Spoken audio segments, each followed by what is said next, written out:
नौकरी हो ना हो, कोई नई नौकरी के लिए आपने अप्लाई किया है या फिर कहीं काम शुरू करने वाले हैं, कोई भी काम हो, हम किसी के घर में काम करते हैं या किसी बड़े ऑफिस में काम करते हैं, वो 10 ऐसी चीज़ें, वो 10 ऐसी क्वालिटीज़, वो 10 ऐसी क्वालिफिकेशंस जो हर उस इंसान में होनी चाहिए जो कि किसी का काम करता है। आज सुनो जिंदगी में। Qualification number 1 is integrity, honesty, सच्चाई, किसी को आप पे भरोसा हो। अब वर्क फ्रॉम होम हो रहा है, एक बॉस अपने एम्प्लॉय को देख नहीं सकता, लेकिन अगर उस बॉस को अपने एम्प्लॉय पे भरोसा नहीं है कि वो जो काम कर रहा है वो सच्चाई से कर रहा है, ईमानदारी से कर रहा है, तब तक वो उसका डिपेंडेबल एम्प्लॉय नहीं होगा। इसलिए किसी भी काम में सच्चाई, ऑनेस्टी, इंटेग्रिटी, कोई हम पे भरोसा कर सके, ये क्वालिटी हमारे अंदर होनी बहुत ज़रूरी है। बहुत सारे लोग ऐसे होते हैं जो बहुत सारा काम करते हैं लेकिन उनके काम का किसी को पता नहीं चलता, इसलिए क्योंकि उनका जो कम्युनिकेशन होता है, बताने का ढंग होता है, वो बहुत स्ट्रांग नहीं होता। इसलिए चाहे वो रिटन हो या स्पोकन हो, कम्युनिकेशन जो है वो बहुत स्ट्रांग होना चाहिए। एग्जैक्टली बता पाएँ हम कि हम क्या काम कर रहे हैं, क्यों कर रहे हैं, ये क्या अचीव करेगा, इससे क्या फ़ायदा, क्या नुकसान होगा, ये बताना भी उतना ही ज़रूरी है जितना करना। ऑफ कोर्स किसी भी जॉब में हमारा फोकस होता है कि हमारी पर्सनल ग्रोथ हो रही है कि नहीं हो रही, हमें प्रमोशन मिल रहा है कि नहीं, हमारी सैलरी बढ़ रही है कि नहीं। मगर अब इस ग्रोथ को थोड़ा सा हमें बड़े तरीके से देखना पड़ेगा, यानी कि सिर्फ पर्सनल ग्रोथ मैटर नहीं करेगी, अपनी कंपनी ग्रो कर रही है कि नहीं, अपना ब्रांड ग्रो कर रहा है कि नहीं, ये भी सोचना हमारी रिस्पॉन्सिबिलिटी होनी चाहिए। क्योंकि एक्चुअली बात मतलब एक ही जैसी है, अगर कंपनी ग्रो करेगी, ब्रांड ग्रो करेगा तो हम भी ग्रो करेंगे। लेकिन कई बार हम ऐसे सोचते नहीं हैं। ऐसा अगर सोचेंगे तो हम एक बहुत अच्छे एम्प्लॉय कहलाएंगे। अक्सर हम ये कहते हैं ये मेरा काम नहीं है। ऑफ कोर्स अगर बहुत ज़्यादा काम होने लगे और आपसे कुछ भी मैनेज ना हो तो ये कहना सही है, लेकिन ये मेरा काम नहीं है कहने का ये टाइम नहीं है अब, क्योंकि मल्टीटास्किंग का टाइम आ गया है। एक इंसान जो सिर्फ वो काम जिसके लिए उसे रखा गया है उससे थोड़ा ज़्यादा कर पाएगा, हमेशा उसकी वैल्यू मार्केट में ज़्यादा होगी।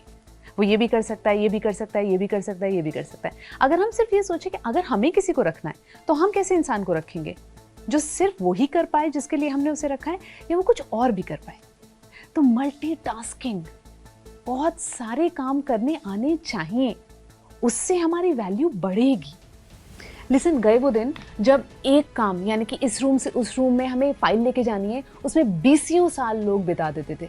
अब टाइम आ गया है कि हमें खुद को अपग्रेड करना पड़ेगा, अपने स्किल्स को अपग्रेड करना पड़ेगा, खुद को ट्रेन करना पड़ेगा।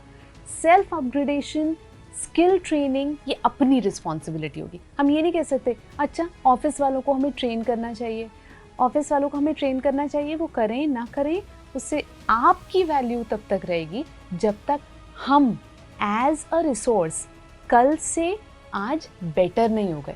तो अपने आप को, अपनी स्किल्स को अपग्रेड करने की जिम्मेदारी भी खुद उठानी पड़ेगी, तब वैल्यू रहेगी। काम ये भी हो सकता है कि हम किसी के घर पे खाना बनाते हैं, और काम ये भी हो सकता है हम किसी ऑफिस में जो है अपने किसी डिपार्टमेंट में काम करते हैं। अब बॉस ने अगर कोई काम दिया और हमने बोला नहीं ये तो पॉसिबल नहीं है, या फिर घर पे किसी ने बोला ये बना दोगे और हम बोले नहीं ये तो मुझे नहीं आता। एटीट्यूड, हम ये भी तो कह सकते थे कि मुझे थोड़ा सा टाइम दीजिए ना, मैं सीख के और आपको बना के खिलाऊंगी। या फिर हम ये भी कह सकते थे कि बॉस मैं 2 घंटे में आपको बताता हूँ कि ये कैसे कर पाएंगे। Attitude is all that matters. हमारा रवैया सही नहीं होगा, अगर हमारा पॉजिटिव एटीट्यूड नहीं होगा, हम बहुत सारा नुकसान झेलेंगे, प्रोफेशनल लाइफ में भी, पर्सनल लाइफ में भी। इसलिए पॉजिटिव एटीट्यूड बहुत ज़रूरी है यार, वो चेहरे पे स्माइल बहुत ज़रूरी है। सारी दुनिया इस पे है, सारी दुनिया डिजिटल है, रिश्ते डिजिटल हैं, हर काम जो है वो हमारा इंटरनेट की दुनिया पे। तो ऐसा कैसे होगा कि हमें डिजिटल वर्ल्ड के बारे में ना पता हो?